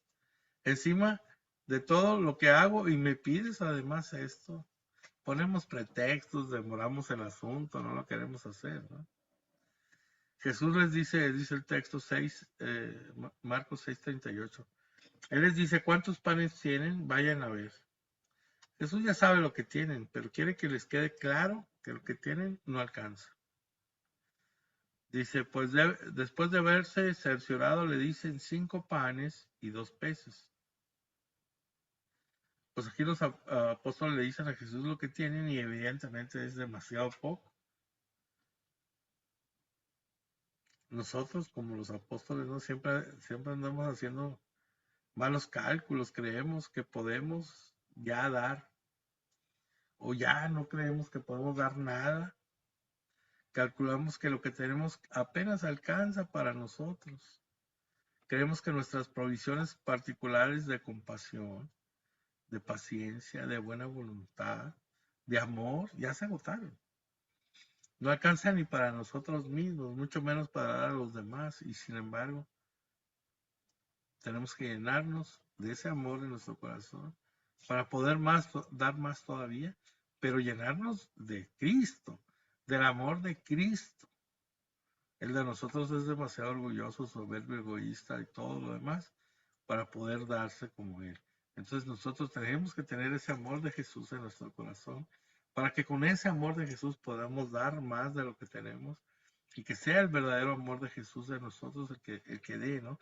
Inclusive nos da más amor por nuestra familia, por nuestros hijos, esposo, esposa, lo que sea, y aparte por los demás, ¿no? Para ayudarlos de corazón. Dice el texto, entonces les mandó que se acomodaran todos por grupos sobre la verde hierba. Aquí es lo que nos recuerda al Salmo 23, ¿no? El Señor es mi pastor, nada me falta, en verdes pastos me hace reposar. Marcos 6:40, y se acomodaron por grupos de 100 y de 50. La mención del número de personas en los grupos nos recuerda que en el desierto Moisés organizó al pueblo en grupos de 100 y 50 gentes, ¿no? Etcétera. Nos lo dice Éxodo 18:21. Dice el texto, y tomando los 5 panes y los 2 peces, y levantando los ojos al cielo, pronunció la bendición, partió los panes y los iba dando a los discípulos para que se los fueran sirviendo. Aquí San Marcos usa el mismo lenguaje que usará para describir la institución de la Eucaristía. Este momento lo prefigura, es decir, lo anuncia de cierta manera. Levanta los ojos al cielo. Era un gesto de oración. Lo de la bendición se refiere a la costumbre judía de dar gracias a Dios antes de comer. Es significativo que Jesús no convierta las piedras en pan, sino que usa lo que le ofrecen los apóstoles. El Señor aprovecha siempre lo que ponemos en sus manos. Lo que le ofrecemos y lo bendice y lo multiplica, lo hace rendir. Dice, le iba dando a los discípulos para que fueran sirviendo, ¿verdad? Cabe hacer notar que Jesús no da directamente los panes a la gente, sino a los discípulos, para que sean ellos los intermediarios que se los entreguen. Ellos representan a la iglesia, mediante la cual el Señor nos enseña, nos pastorea, nos alimenta, ¿verdad?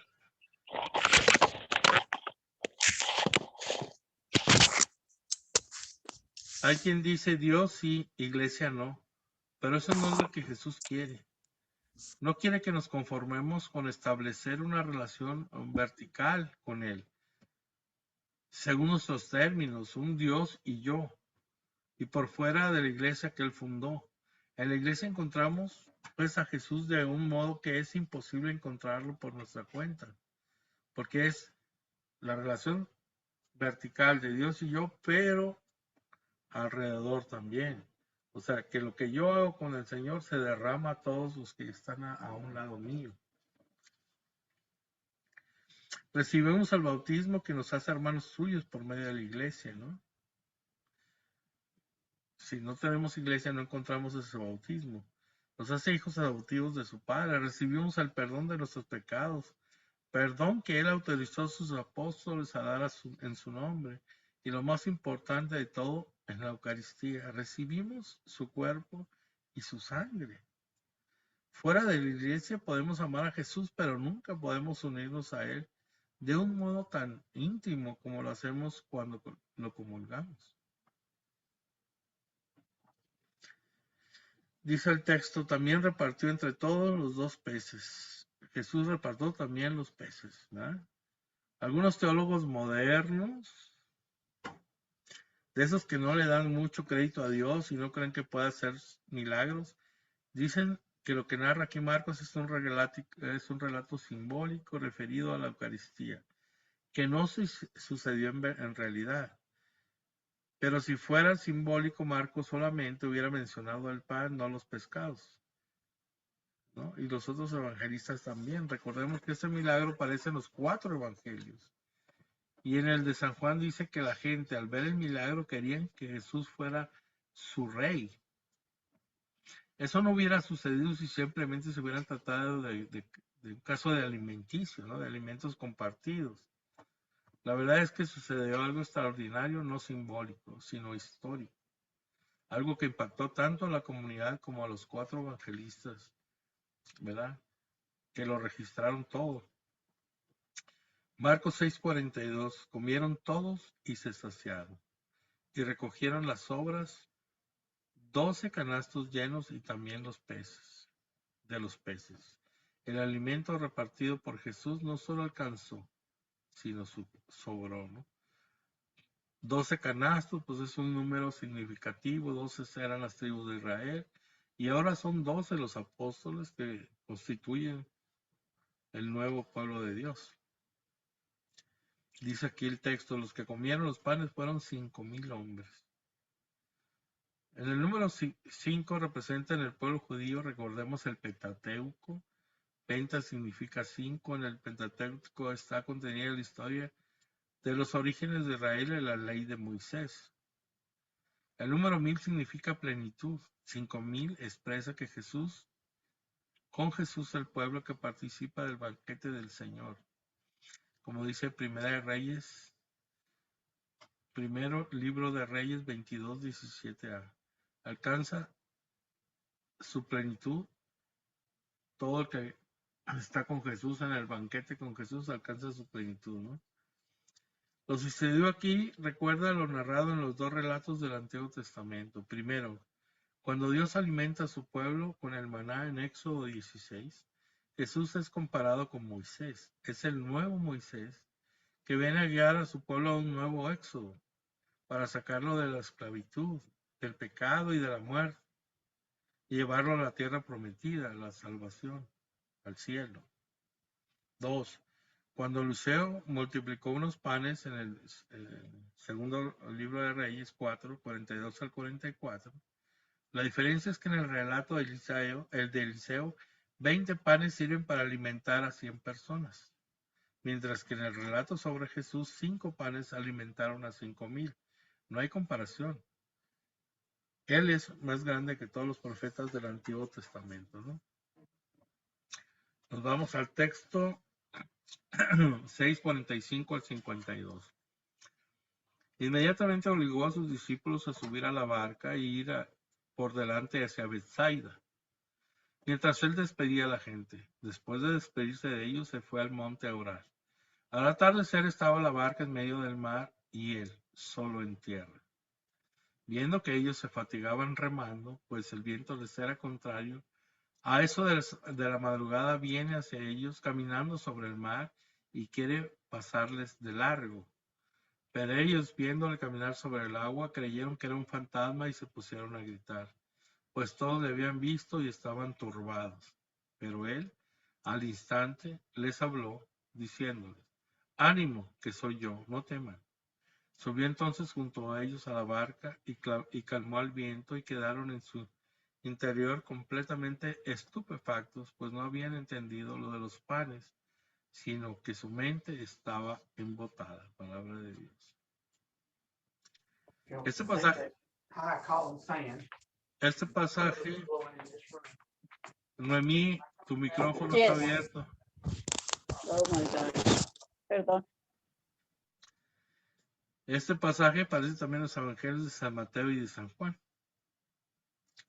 Dice, inmediatamente obligó a sus discípulos a subir a la barca e ir por adelante hacia Betsaida. Inmediatamente, Marcos expresa que lo que va a narrar sucedió instantes después de la multiplicación de los panes. ¿Por qué la prisa? ¿Verdad? Una posible explicación está en el Evangelio de Juan cuando explica esto. En 6:15, Juan 6:15, dice que luego de la multiplicación de los panes, la gente lo quería nombrar rey a Jesús.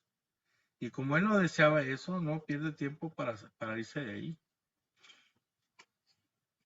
Cuando dice los obligó, dice esa palabra implica que los discípulos no se querían ir. Que Jesús tuvo que forzarlos, ¿no? Es posible que tras la multiplicación de los panes, los discípulos estuvieran encantados recibiendo felicitaciones por tener semejante maestro, ¿no? Que tuvieran la tentación, pues, de sentirse dignos de admiración. Que recibieran con demasiados gusto los agradecimientos de la gente a la que les repartieron los panes y peces, como si hubiera sido pues obra suya.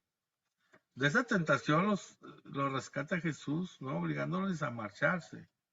A veces también puede pasarnos a nosotros, ¿no? Lo mismo que a los apóstoles, nos llega la tentación de la vanagloria, de aferrarnos a un ministerio en la parroquia o de una cierta situación. O sea, si lo han visto, hay gente que en un ministerio dura 20, 30 años o 10 o no puede ser dirigiendo un ministerio y es más importante el ministerio para ellos que Jesús. Eso no está bien. O tienen una cierta situación que pone en riesgo nuestra santificación. Y Jesús nos obliga a apartarnos de ello, hacer que que esas circunstancias, hace que esas circunstancias no nos dejen más remedio que dejarlas. Y nos empuja a Jesús a salir adelante, porque si por nosotros fuera nos quedáramos como estamos, ¿no? Mejor no digo. Hay muchos ministerios en la iglesia que no los quieren soltar y no está bien. Bethsaida, pues era un pueblo pesquero en la orilla del norte del lago. Ahí vivía Felipe, ¿no? Como nos dice San Juan 1:44, que ahí era el apóstol Felipe. Marcos 6:46 dice, después de despedirse de ellos, se fue al monte a orar.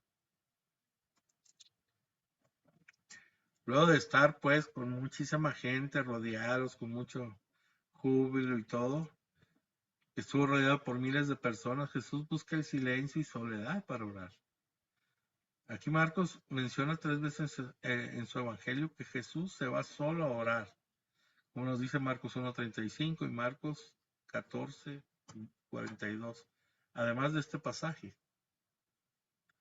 Y siempre en momentos importantes de su ministerio, ¿no? Acordarnos que el monte en la Biblia es un lugar privilegiado para el encuentro con Dios, como lo vemos en Éxodo 19:3, Salmo 3:5, Salmo 68:17. En el Evangelio de San Marcos, acontecimientos importantes del ministerio de Jesús suceden en un monte.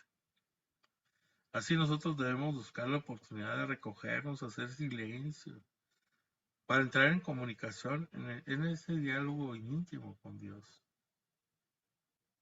Dice el texto, viendo que ellos se fatigaban remando, pues el viento les era contrario.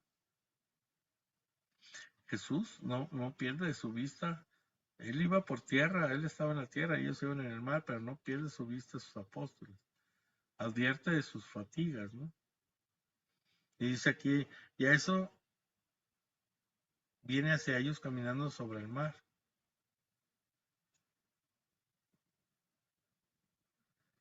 Alrededor de las 6 de la mañana, ¿no? El momento mayor oscuridad, antes del alba.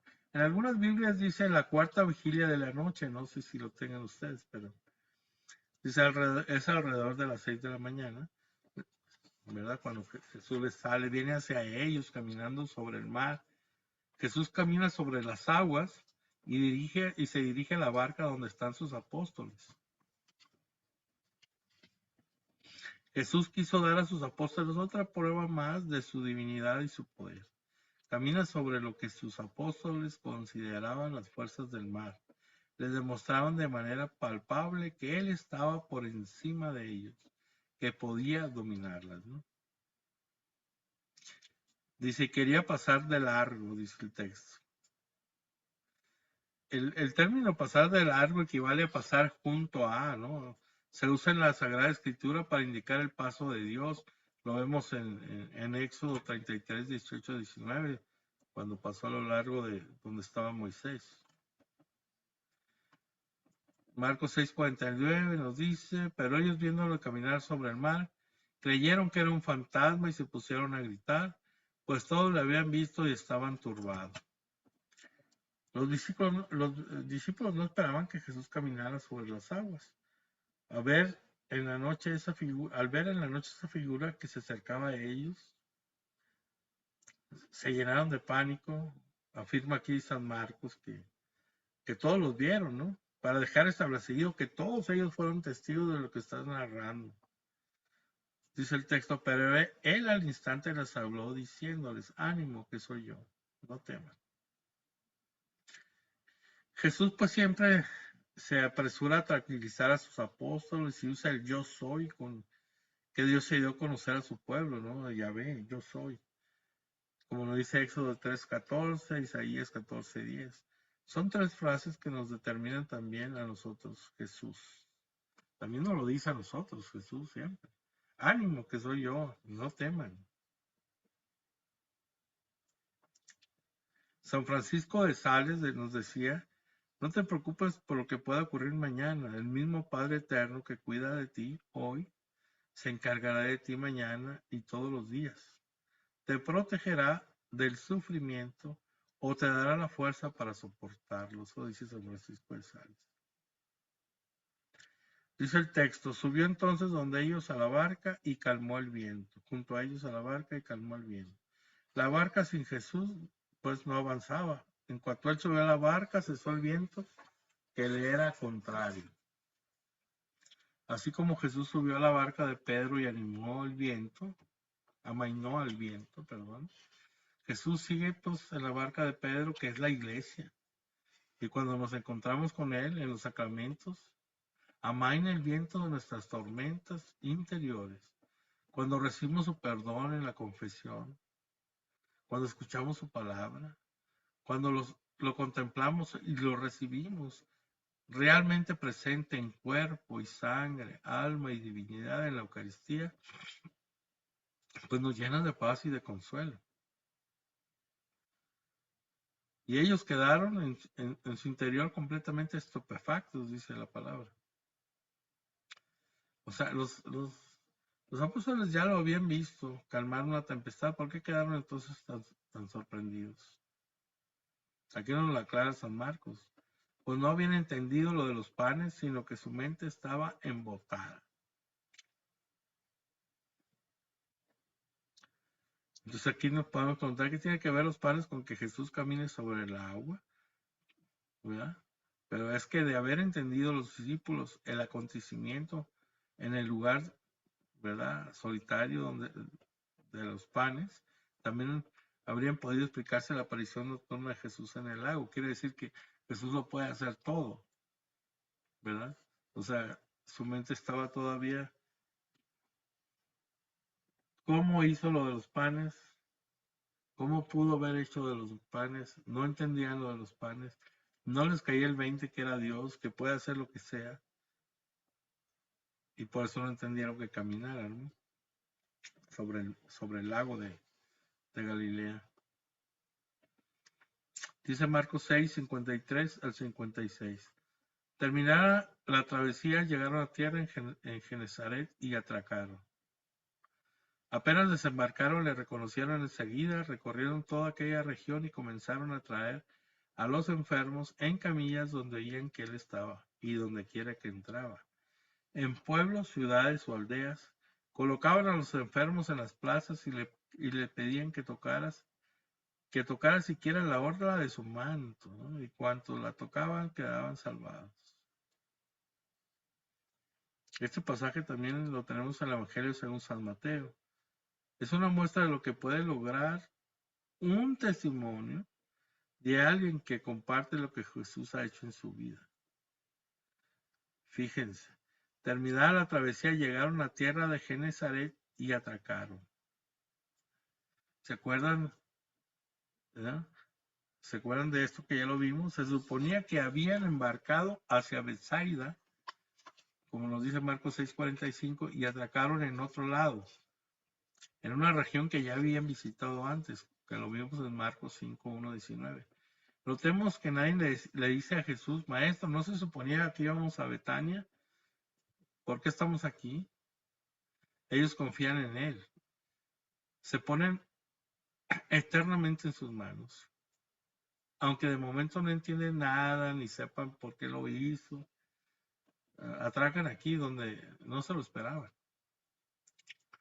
Es importante tener presente en este pasaje a Marcos 5:1-19, que cuando Jesús estuvo en ese lugar, exorcizó a un endemoniado.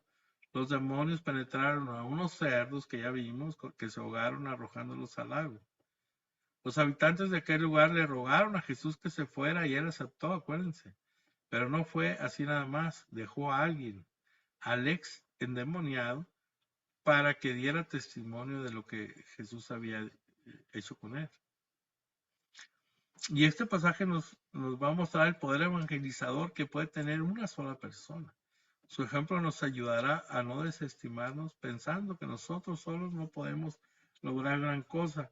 Él era un endemoniado, o sea, era una tierra de gentiles, de no creyentes, y mira lo que hizo este endemoniado predicando, ¿no? Y dando testimonio de lo que Jesús había hecho de él. Un testimonio dado con verdad y de corazón tiene pues unos alcances inimaginables. La gente lo recuerda, lo comunica, puede llegar muy lejos y hacer mucho bien.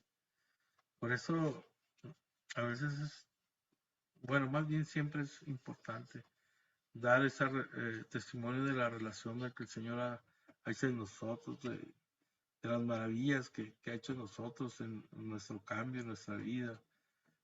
Todo lo que hemos vivido es personal, cada uno tiene diferente, ¿no? Testimonio, pero que puede impactar a los que nos escuchan. Dice Marcos 6:54, apenas desembarcado le reconocieron enseguida. Lo reconocen, es decir, recuerdan quién es.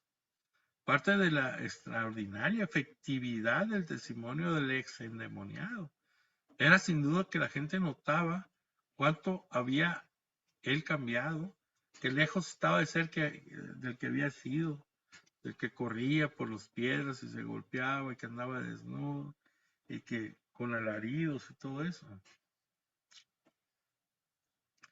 Así como que quien ha descubierto a Jesús en su vida, ¿no? Aquel que es la luz del mundo, ya no vive en la oscuridad ni en el miedo, sino encuentra pues un nuevo propósito en su existencia, el de compartir con otros la buena nueva del reino de Dios, el dar testimonio, ¿no? Dice el texto, recorrieron toda aquella región y comenzaron a traer a los enfermos en camillas, donde veían que él estaba. Pues a diferencia de la primera vez que fue Jesús ahí, en que pidieron que se fuera, si se acuerdan, ahora llegan de toda la región, ¿no? A llevar a sus enfermos para que lo curen. Dice el texto, donde quiera que entraban, en pueblos, ciudades o aldeas, colocaban a los enfermos en las plazas y le pedían que tocaran siquiera la orla de su manto. Acuérdense que en la orla, en el Antiguo Testamento, leemos que Dios le mandó a Moisés que les dijera a los israelitas que debían de poner un hilo de púrpura, violeta y flecos en el borde de sus vestidos, que les servirían para acordarse de los preceptos del Señor y cumplirlos, como nos dice el libro de Números 15, del 37 al 41. En cuanto la tocaron, quedaban sanados, ¿no? Cuanto la tocaron. Cabe mencionar que, hacer notar aquí que no dice que algunos de los que la tocaron, sino cuantos la tocaron, es decir, todos los que la tocaron quedaron sanos, ¿no? Y quedaban salvados, dice. Es interesante decir salvados, no solo curados. No se trataba de una simple cura del cuerpo, sino del alma. Es una frase que se ha presentado para una mala interpretación, ¿no? Quedan salvados por parte de algunos hermanos separados, ¿no? Que la usan para respaldar su idea de que una vez que aceptas a Jesús como tu salvador personal, ya eres salvo. Es decir, ya estás salvado. Que una vez salvo, siempre salvo. Que ya no puedes perder la salvación. Es un invento de Juan Calvino. ¿Verdad? Es un seguidor de Lutero que se separó de este y luego fundó su propia iglesia como hizo Lutero. Y como pues siguen haciendo lo mismo, ¿no? ¿Cuántas miles de iglesias hay que se han dividido unas con otras y unas con otras? Ahora en las pequeñas iglesias de hermanos separados que se siguen dividiendo y dividiendo, si se fijan, ¿no? En ninguna parte de la Biblia dice que podemos asegurar nuestra salvación. Más bien encontramos abundantes textos bíblicos que implican todo lo contrario, que podemos perderla. Así que debemos esforzarnos para obtenerla y mantenerla. Dice San Pablo que hemos de trabajar con temor y temblor por nuestra salvación. Nos lo dice en Filipenses 2:12. Y nos pide que no nos echemos en saco roto la gracia de Dios. Nos la dice en la segunda de Corintios 6:1. Lo cual implica que podemos desperdiciar o perder la gracia que recibimos de Dios y por lo tanto nuestra salvación. O sea, dice también San Pablo que para nuestra salvación, para nuestra conversión es como si correríamos en un maratón en las Olimpiadas, ¿verdad? todo el esfuerzo que tenemos que hacer. Si ellos por un pedazo de olivo, en aquel tiempo en las Olimpiadas, hacían todo el esfuerzo en comida, en dietas, en correr, entrenar, cuanto más nosotros que nuestro premio, dice San Pablo, es más grande lo que vamos a recibir. Entonces no podemos comenzar una carrera que ya recibí al Señor, me siento muy padre, ya, y sigo al Señor y ya, o sea, y en 3, 4, 5 años se me va el fuego y vuelvo a lo mismo y ya perdí la carrera a la salvación, al cielo.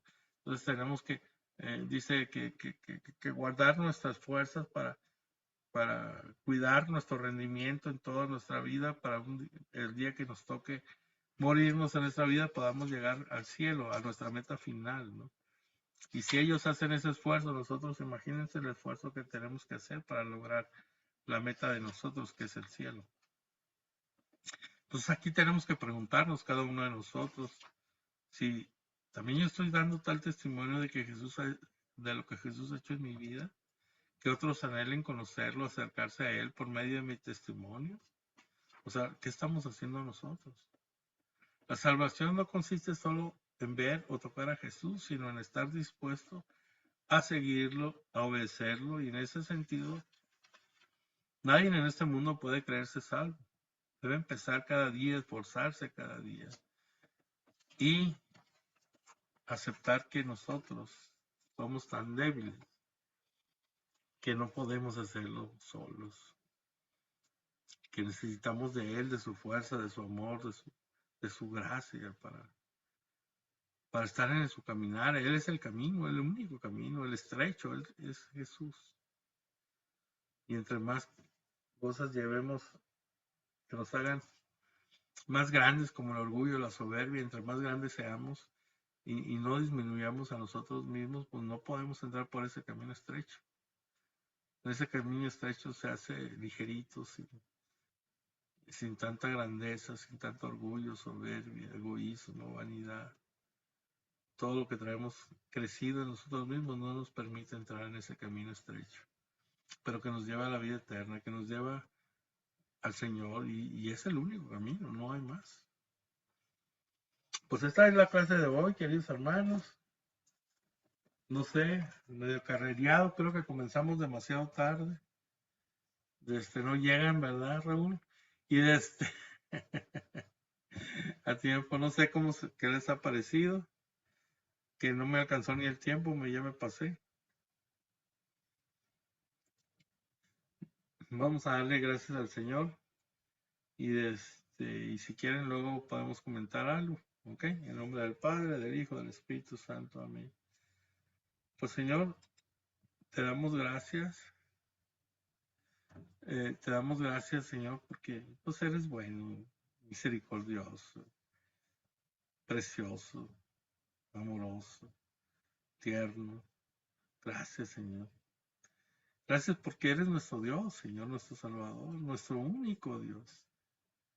Gracias porque pones en nuestros corazones el deseo de seguirte, de amarte y de alguna forma, pues, regresarte un poco del amor. Con todas nuestras limitaciones, pero tú estás contento, Señor, cuando luchamos, cuando estamos queriendo morir a nosotros mismos. Estar, Señor, en ti, en tu camino. Señor, gracias, Señor. Gracias porque vienes a alimentarnos con tu palabra. Gracias, Señor, porque vienes a llenarnos de tu gracia, Señor, porque inflamas nuestros corazones de amor, de ese fuego, Señor, que tanto nos hace falta. De sentirnos amados por ti, abrazados por ti, que somos importantes para ti, que a pesar que somos pecadores, Señor, nos amas con amor eterno, Señor, y queremos alabarte, bendecirte, glorificarte, darte gracias por ese amor que no merecemos, Señor. Te alabamos, te bendecimos, te glorificamos, Señor, y queremos proclamarte como nuestro único Dios, nuestro único Salvador, nuestra única esperanza, Señor. Nuestros ojos quieren estar puestos en ti. Ayúdanos a caminar contigo. Llévanos de la mano hacia el cielo, Señor. Danos en nuestro corazón ese deseo de ser santos, Señor. Con tu ayuda, Señor. Solamente con tu ayuda podemos hacerlo. ten misericordia de nosotros y ponemos en tus manos a nuestra familia, para que tú seas la luz de nuestra casa, de nuestra familia, de todos nuestros familiares, sean padres, hermanos, hijos, y todos, Señor, tengas misericordia de nosotros y nos guías a la vida eterna. Madre Santísima, pues nos ponemos en tus manos para que nos lleves de la mano hacia tu Hijo Jesús, que tú eres el camino más seguro para llegar a Él, Madre. No dejes de interceder por cada uno de nosotros. Llénanos de bendiciones a nuestras familias y a todos. Todo esto, Padre, te lo pedimos en el nombre de tu Hijo Jesucristo, orando en el poder del Espíritu Santo, por la intercesión de María Santísima, siempre Virgen, en el nombre del Padre, del Hijo y del Espíritu Santo. Amén. Vamos a quitar la grabación.